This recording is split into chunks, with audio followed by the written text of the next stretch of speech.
Okay. Today's presentation is called Let's Get Innovative. This is made by Thomas Innovations, and the purpose of this presentation is to walk you through our new innovative technology for school. This is a new innovative product to help you with all your planning needs as a classroom teacher. Here you can manage your plans, your classroom behavior, your parent communication, and attendance. This new program will put all your resources into one and take the place of many other programs.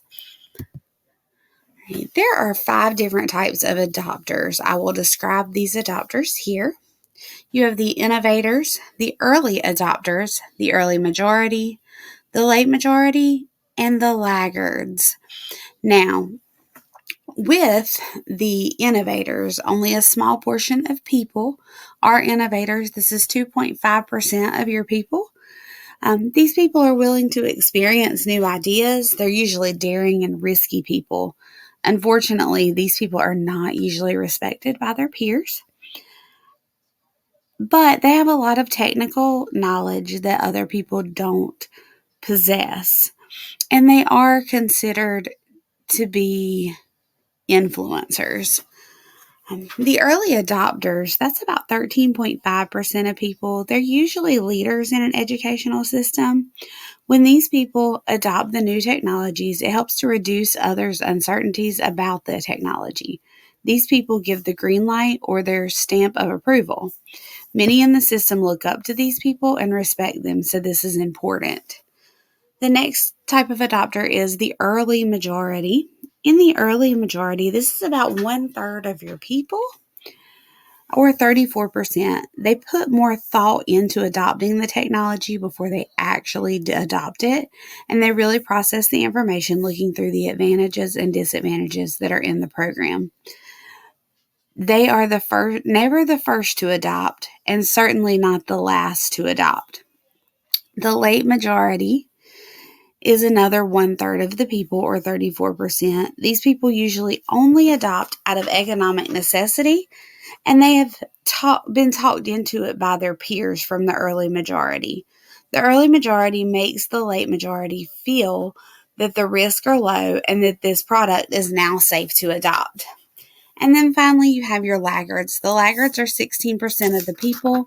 They are still very skeptical about the technology and more on the traditional side. They don't want to adopt the technology. And if they do adopt the technology, they are usually the last to adopt.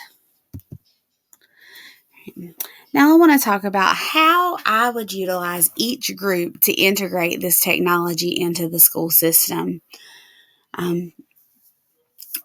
First, you have the innovators, and I want to talk about Christ's example with innovators. When you think about innovators for Christianity and for Christ, you think about Peter and Andrew. When Christ called Peter and Andrew and he said, "Come and follow me, and I will make you fishers of men," they dropped their nets and they immediately followed him. With a group of innovators in a school system, if you tell them something good can come out of following the new technologies, they will likely join you. As the innovators or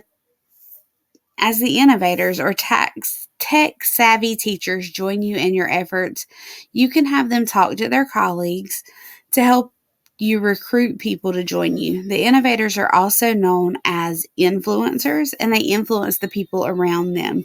They're going to be used in this to help influence their peers, the people that work directly around them, which leads us to the early adopters. The early adopters are going to be the tech savvy, or the younger teachers that are more tech savvy, their colleagues for that. So you're going to really look into the PLC of the innovators.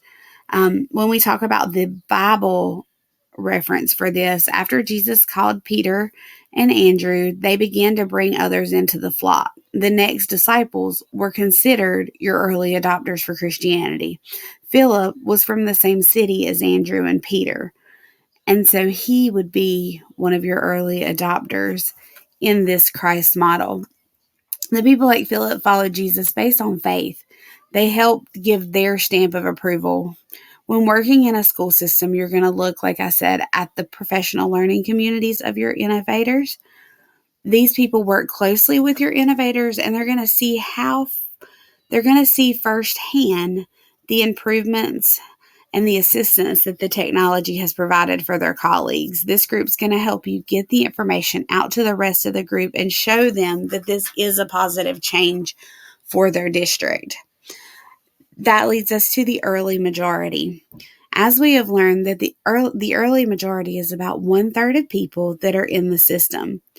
This is the group that is crucial to reach with the new technology. Once you have an early majority, this is where things really start to move in the adoption of the technology in the system. In a school system, the early majority would be when you have a couple of schools that are fully immersed in the technology that is being presented, and they're running this as a pilot program for the district. For example, in my district, when we started standards-based grading, this really isn't technology, but we had a couple of pioneers is what they called them, and they did it. There were just a few people in the school that would have been our innovators. And then we had some teams that fully adopted that would have been our early adopters. And then our early majority is when the entire school was there and they adopted that program. So pilot programs are really what is this early majority in the school. In the Bible, the early majority is the people that Jesus taught. Jesus did not discriminate against anyone. Anyone that would hear his words, he would talk to and teach. And then we have the later adopters. That is our late majority. This is also 1/3 of the people, just like the early majority. This would represent the rest of the school district adopting the technology. Since the late majority usually only accept the new technology out of necessity, one way that they could be utilized is after they've gotten familiar with the technology, they can vouch for the programs and say that they really are helpful to those that are still skeptical in the new technology. Jesus worked with all people, even people that were at first skeptical of him. One example of this in the Jesus model is that the woman at the well, she knew that Samaritans and Jews were not supposed to get along.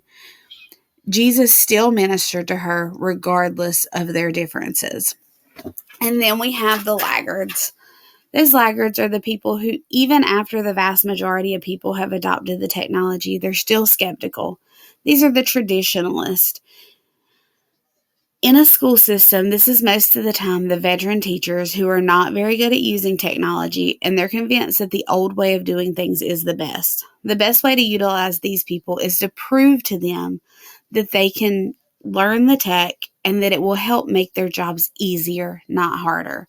Thomas was considered a laggard in the Bible. Jesus was patient and just proved to him that it was really him. He let him see the scars in his hand, feel the scar in his side. So those are the laggards, and we will use them to help to show others. We have to prove it to them. They are, let me see it, much like doubting Thomas. So why should we lead in a way that Christ leads? Why should we model Christ in our even integrating technology? Well, we have to look at Jesus showed love for everyone. Jesus brought everyone together for one purpose. And we must have the heart of a servant as Christians and as models of Christ. So like I have said before, Jesus is no respecter of persons. He showed love and respect to everyone. He taught everyone no matter what their background was. These are the same principles that we should follow as a leader of a system. The purpose is the mission that we are here to fulfill. In this case, the adoption of new technologies. To be a good leader, you have to have the heart of a servant, and when you serve others as a leader, you teach them by example to continue serving the mission. Here are my references where I got my information.